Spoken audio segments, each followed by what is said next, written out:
on this episode of Indiana Education Insight.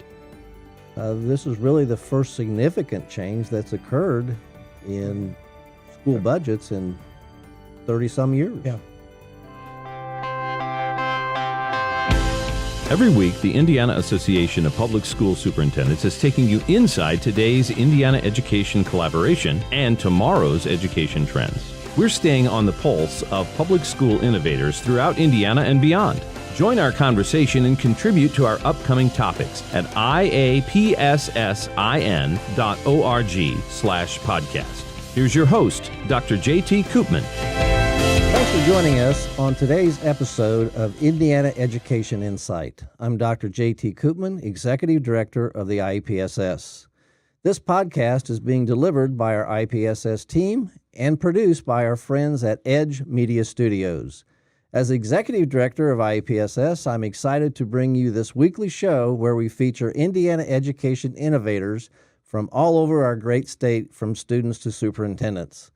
We'll also be talking to higher education leaders and educators at the state level as we work together as proactive public education advocates. That's why IAPSS is here and why we're proud to bring this show to you. Every week, we're talking about trending topics in the public education space while bringing in Indiana education innovators to hear their perspective. As with any organization, it takes great leadership to be successful, and that is one of the main missions of IAPSS, developing great school leaders.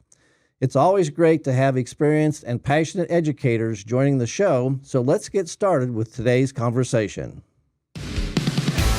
Topics and trends in Indiana education.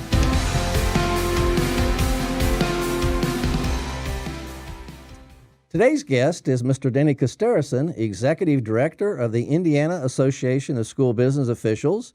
Mr. Costerison has been in this role for almost 40 years and is a very active lobbyist for Indiana schools. So having the ability to look at education from various lenses is very important. Mr. Costerison has been a tremendous asset to public education in Indiana. Let's find out how he views the issue of school funding in Indiana public schools. We would like to welcome you to the studio today. Denny, thank you for being with us. Just to kind of start off, and you could share with our audience, tell us a little bit about how long you've been involved with school budgets and funding, and how did you get to the end of that role and accept this new position? Well, when I graduated from Ball State in 1971, so you can figure out how old I am now with that. When I graduated with an accounting degree, there weren't very many jobs open. My mother was a school treasurer at Daleville, small school district in Delaware County, and she knew people in the Department of Education. And I interviewed, and starting July 1 of 1971, started with the Department of Education. And my main goal there was dealing with the new school accounting system that was being developed. It was a federal program that I worked with the State Board of Accounts. I had to forget everything I had learned about school or about accounting, public school accounting, or public accounting until, because again, school accounting is so much different. But that's how I got started and spent 9 years with the department. Moved forward from there and was asked to join the Indiana School Boards Association, which I spent almost 20 years with. And then on top of that, when I got involved with Indiana ASBO and with school business officials, and was asked in 1984 to be their executive director. So I kind of wore two hats for a while. So that moved forward, and in 2000, moved away from the school boards and totally now with Indiana ASBO since 2000. Well, that's a tremendous career, and all focused on school funding and developing budgets for school business officials in Indiana. So what do you feel like are some of the important aspects of IASBO? Well, I think we have two major aspects. The first is professional development. We really try to do a lot for our members. Last year, we had 45 days of professional development for our members through our seminars, our certification program that we have, which is a voluntary program, and then also our annual meeting, which is a 3-day program. And so we do a lot getting down into the weeds, the basics of school business management, because it's not only school finance, but we get into a lot about human resources, technology, transportation, food service, anything to do with school business management. So that is the main thing that we really try to focus on, and we do a lot of. The second aspect, of course, is the General Assembly, and being able to lobby there and represent really all schools, because our associations all do that. That's important in order to, again, keep an eye on what's happening, hopefully have that influence that we need to have. So those are our two major aspects, is professional development and dealing with the General Assembly. Okay. Well, certainly when I was dealing with school budgets and business and doing multiple roles as a one-man superintendent, I can't tell you how much I appreciated what IASBO has done for me and what you've done for so many others in our fledgling careers, and just being having the opportunity to be part of IASBO has always been one of my highlights, and I encourage others to take advantage of all the things that you do by way of school business and facilities management and so many other things. So thank you for doing those things. So you mentioned your role as a lobbyist. Why is that such a key role for IASBO? Well, I've always had to question, and this past session was my 37th year as a lobbyist for public education, and I get the question all the time: is why? Why 37 years? Why do you do that? And because isn't it frustrating? Yes, it can get very frustrating. Isn't it political? Yes, it becomes very political at times. But you have to put that aside and say, what can we do for our members, and ultimately for the students of the state? I mean, what can we do to make things better? And of course, in my role, I've been lucky in that it's the big issue, of course, is money, is looking at the funding, the school distribution formula, how much money the state puts into all the different categories that we have for public education and the funding that we have there. So yeah, I think that's the key, is that being there. But being there means that you really have to start making relationships with legislators so that they trust you. That's all you have over there. We're an organization, as yours is, that we don't have a political action committee. Mm-hmm. So we don't go out and solicit monies from our members to make decisions about who are going to be the legislators. We don't put any money behind them, and that I think is a positive for us. So when you don't do that, all that you really have over there is that they trust you, the relationships you make. And for me personally, my key relationships are with the staffers, the fiscal staffers in both the House and Senate, Republican, Democrat, that you can talk to, because they're the ones who I deal with the most. I mean, of course I deal with legislators, but when it comes down to making decisions about pieces of legislation, what's in the school distribution formula, the legislators will give broad ideas, and then it's up to the staffers to put it down on paper and to see if it works, and to make computer runs. Yeah. That's where I do a lot of my work, is working with them specifically to see what the impact is, mm-hmm. and hopefully the impact is always positive. It always isn't that way. There's always a limited amount of money, but that's the key. And so the key thing is to be there to assist them, to for a better way of saying it, to protect our members, right, and the students in the state the best that we can, sure. As other lobbyists do for their memberships, whoever they might be. So I've enjoyed that over the years. The interplay, the working, being able to make a difference, mm-hmm. and as I said many times, somebody has to do that. Right. Somebody has to be there. If not, we can give, and as you can too, many instances of what would have happened if someone wasn't there to tell them not to go that direction or this direction. Not that they're not wouldn't understand, but they don't know all the workings of public schools, mm-hmm. and so that's where it's very, very, very important for us to be there. They lean on us. They ask us all the time questions about this bill or that bill or this provision, and we have to be the ones to if we don't have the answer, to say, I'll get right back with you. Right. And I know you do the same thing, but I get back if I have a question I'm not sure of, I call some of my members, mm-hmm. and say, okay, how does this really work? They're looking to change something, and then and my members will be very honest, and I get back to the legislators. And the key is the key thing is honesty with them. You if you don't know, don't make something up. Right. Yeah. Tough. So it's basically just I unfortunately, lobbying has a negative connotation to a lot of people.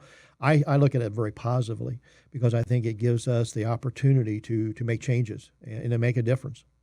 Well, I tend to agree with you, as that some people do see lobbyists in a different way, but a lot of our members and your members, I'm sure, don't understand all of the behind-the-scenes things that happen in relationship to, for instance, you working with staffers, and that's really the detail stuff that's going to make a difference in a bill being detrimental or successful for schools in the state of Indiana. So I will tell you that everybody appreciates that. They may not know it, but in the final analysis, they do appreciate it.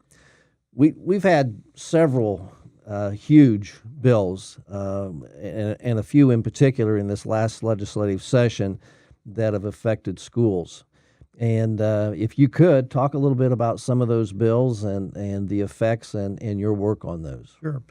Well, of course, this was a biennial budget year. So, House Enrolled Act 1001, which is the budget bill, is always the key bill. But it was interesting this year because of a bill that really we weren't involved in, which was, again, dealing with roads and road funding and so forth. That really took over everything. Mm-hmm. But for me personally, I spent more time with what was called House Enrolled Act 1009. 1009, it really made major changes on how schools account for their dollars and how they receive their dollars. And so it was a major change that we had that, honestly, I started working on last November. And it was asked by two key legislators, Representative Tony Cook and Representative Tim Brown, who's chairman of the Ways and Means Committee, if I would assist them. And I said, of course, whatever I can do. And as I made suggestions, they agreed to them, and so it made it easier to move forward with the bill. The key thing about this bill is, from the standpoint of funding for schools, is it eliminates the school general fund. And I'm not sure there's anybody in the state that is still alive that knows when we didn't have a school general fund, which is where we pay for our teachers and the operations of the schools primarily, and administrators and insurance and so forth. So it's a big fund, and it's been important for years. Well, the General Assembly decided they wanted to change that and create two new funds, an education fund and an operation fund. And the specific look at the education fund is what is being spent in the classroom. This has been a topic for the last several years that legislators and the governor's office has been interested in. So by doing this, they'll be able to see exactly what is being spent in the classroom. And I think that's an important component of that. The operation fund then really takes three of our current funds, our property tax funds, the capital projects fund, the transportation fund, and the bus replacement fund, which are all funded by property taxes, and combines them into one fund, which is the operation fund. Right. And then those aspects of the current general fund, which are operational, such as the business office, utilities, custodial services, maintenance services, those kind of things, now will all be not in education. Education will only be what's happening in the classroom, but the operation fund then will have all those components. That is what is operating the school. So which is a healthy number, because again, you have to have these things. You got to have the buses that run. You've got to be able to buy new buses. You've got to be able to keep the building safe and secure and healthy and clean and so forth. So it's a big issue. So this really then changes the number of funds that we have. And the debt service fund, which is, again, where we pay our debt on what that debt might be, there's no change to that. So we'll still have the debt service fund. We'll have the operation fund, the education fund, and then these other three funds really will mold into the operation fund. So that's a major change from the standpoint of just the mindset of what we're doing. Now, in looking at this as it progressed, we see two things that are real positive. One, it gives schools a lot more flexibility, especially in that operation fund, a lot more flexibility on how they can spend that money, because it combines those funds. You may be a district that doesn't need to buy buses, and so why accumulate dollars to buy buses when you could be using it to put a new roof on, or to add transportation routes if you're a growing school district. So all those are good things to give you a lot of flexibility within that fund. Secondly, then, the way the fund, and I'm not going to get into weeds on this, but the bottom line is that there will be additional dollars in the operation fund because of the way that they will be funded. There's what's called the 6-year non-farm assessed valuation growth quotient, and that is something that the budget agency does every year, decides what that figure is. Well, this year is 3.8%, meaning that you can grow some levies by that amount. Well, under this bill, all those three levies will come together and they'll all be grown, have growth of that amount, which is above inflation. Right. So, and currently the Capital Projects Fund does not have that.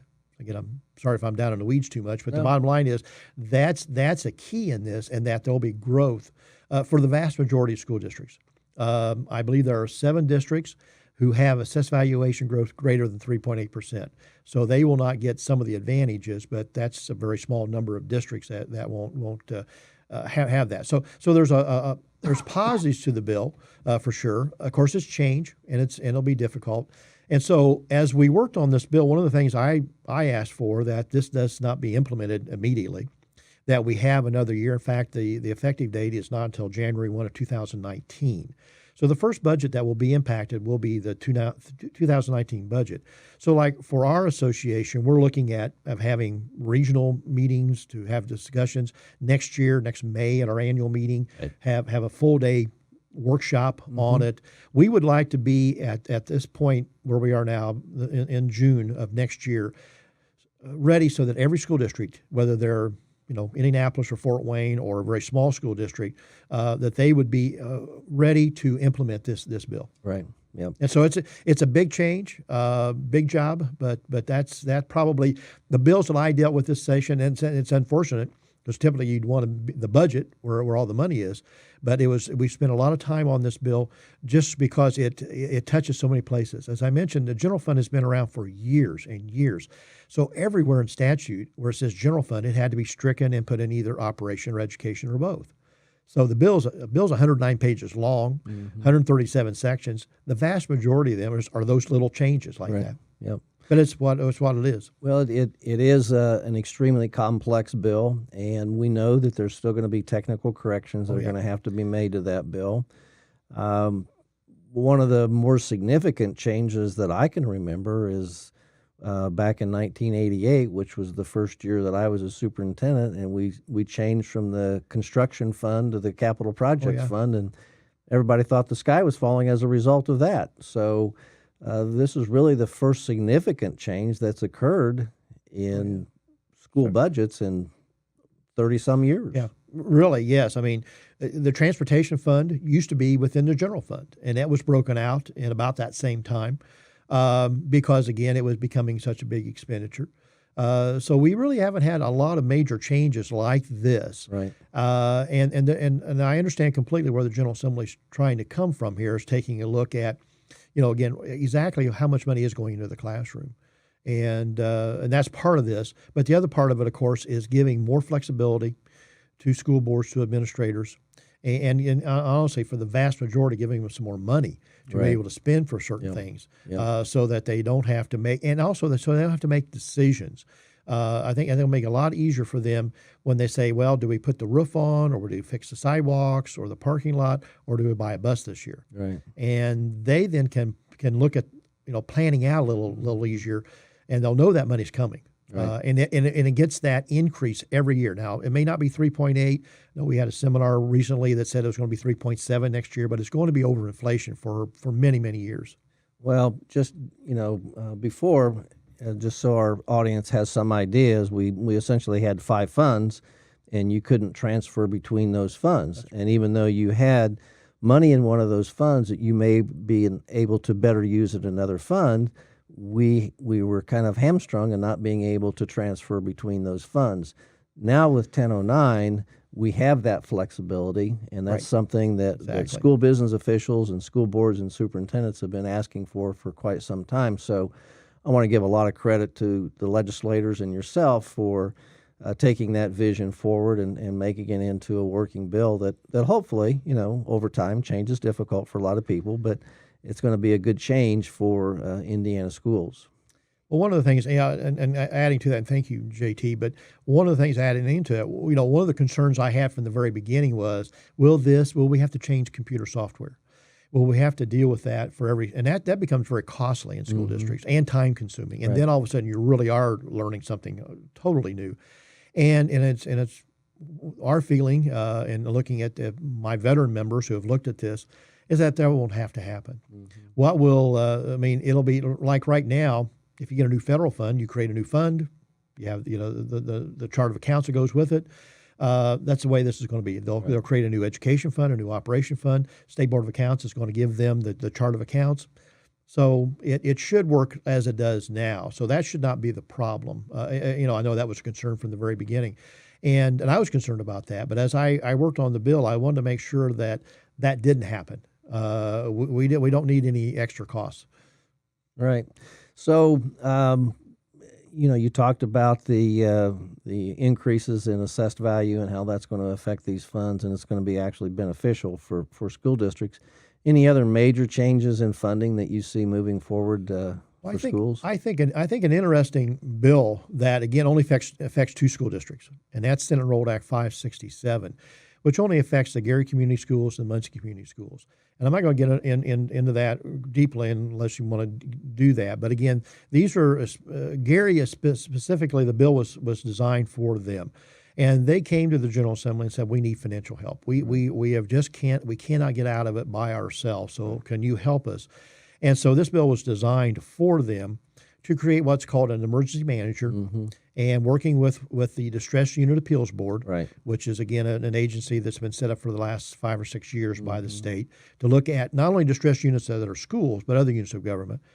And they said, we just need help. And so this was created, the bill was created, and it passed the Senate. And again, it was interesting that the Gary superintendent and school board, the mayor of Gary, all the legislators who represent the Gary Community Schools all supported this bill. They know it's going to be somewhat of a takeover, but they needed it in order to get to make sure they have the best programs they can for the students they have there. But as the bill moved from the House to the Senate, we were aware, and I was aware some months ago, that Muncie Community Schools were also having some fiscal issues. And they came to the General Assembly. They spoke to the staffers. They spoke to the key legislators. And the legislator says, we understand you have a problem. We see that. So initially, Muncie was thrown in with Gary. And but that was changed at the end of the session during the conference committee, where they're both have to, again, have the scrutiny of the Distress Unit Appeals Board, but they're different. And the real difference is that in Gary, not only is it the financial aspects that this emergency manager will take over, it will be all the academic issues. So it really is a takeover, basic of the whole school district.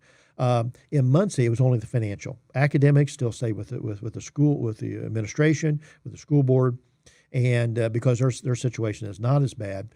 And in fact, if Muncie can come up with a reduction deficit plan here in the next six months, with the help of an emergency manager, then they can get out of this being, for a better term, a controlled district. And so, so that was the bill. But the real thing I think we have to look at is the future. And in talking with Representative Tim Brown, the chairman of the House Ways and Means Committee, and he spoke to this at a seminar we had last week, that they want to make sure, and legislators and the governor's office want to make sure that that there's not another Muncie, another Gary. And so we're going to be looking at financial indicators. We've been asked to do that with them. They're going to be looking at it through summer.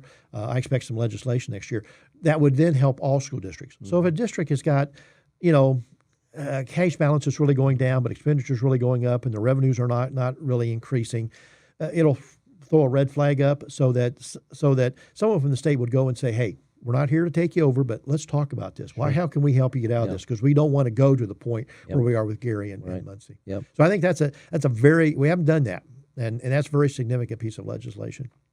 Well, I agree with you, and many mitigating circumstances could cause that, but simply bringing the awareness to it so that it doesn't become a crisis situation, I think, is the entire intent. Exactly. Exactly.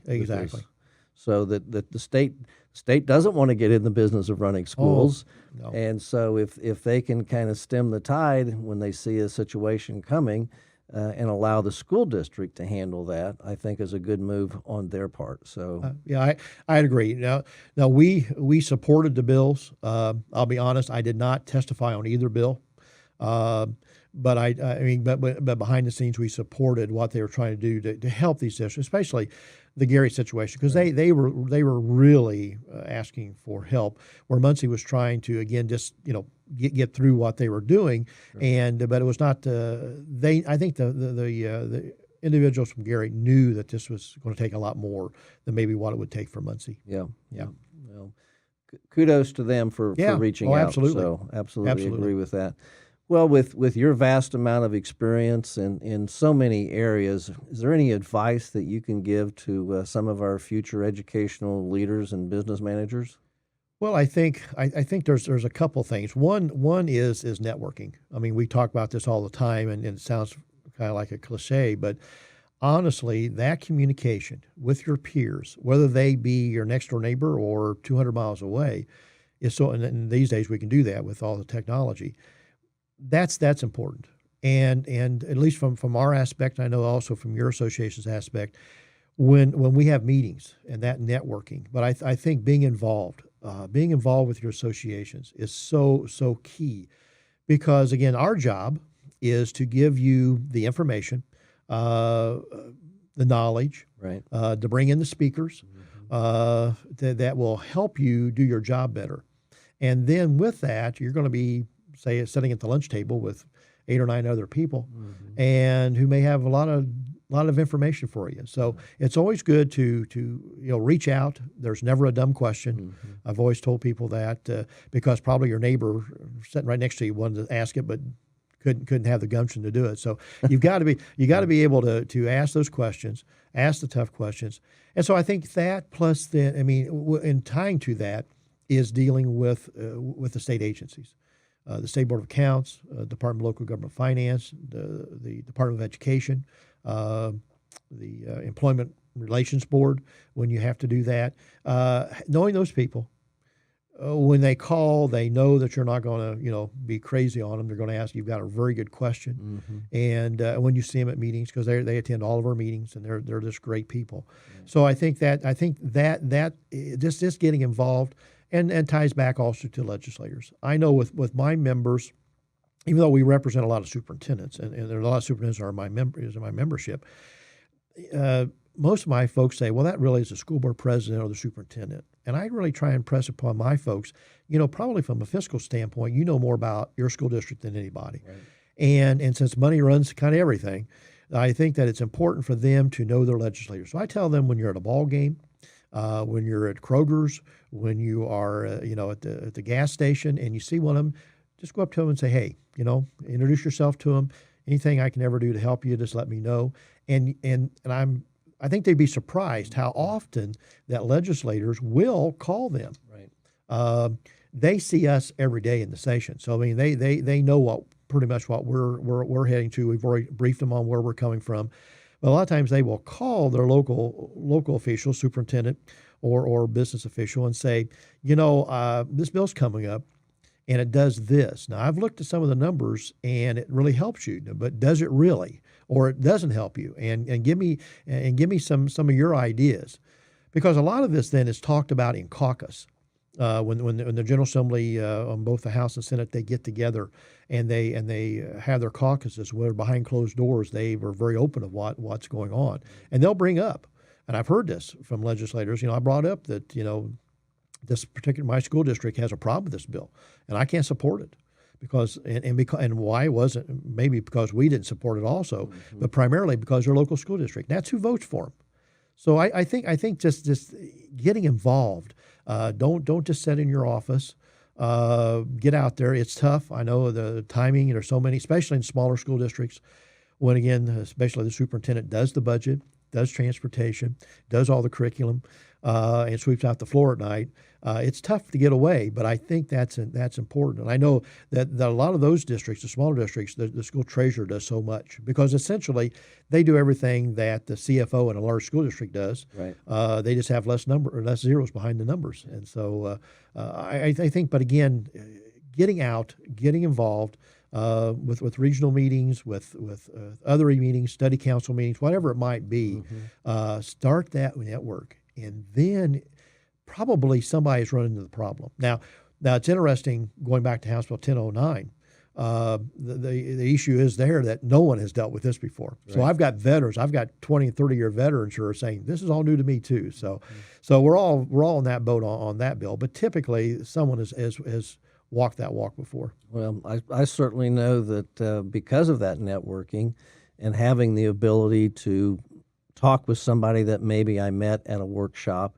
and realize that they had some expertise in a certain area, that I was able to call them and not reinvent the wheel, so to speak. And so that's the tremendous benefit of both of our associations, that networking piece and simply having the knowledge base to reach out to certain individuals that have different levels of expertise. So I agree with you. Well, I want to thank you, Mr. Denny Costerison, Executive Director of the Indiana Association of School Business Officials, for being our guest today on this edition of Indiana Education Insight. Thank you, JT. I appreciate it. Now it's time to wrap up this episode with my take on the current state of affairs in the Indiana education landscape. Dr. JT's closing comments. Unfortunately, even though we've had so much research about how to have high-quality schools, much of this research has been dismissed by our legislators. However, I see very successful school programs and successful students in Indiana public schools. Today, we attended a session on personalized learning that allows teachers to drill down into the learning structures for our students. If schools did not care about the learning of their students, why bother to get to this micro level of learning to ensure their success? Perhaps we can pursue this issue and others in another segment of Indiana Education Insight. On our next show, we welcome Mr. Tom Mellish, Executive Director of the Indiana Retired Teachers Association. Perhaps Mr. Mellish can provide some additional insight into the State House and education. Join us for that and more on the next Insight into Indiana Education. Thanks for being part of education. Please stand up for Indiana Public Schools.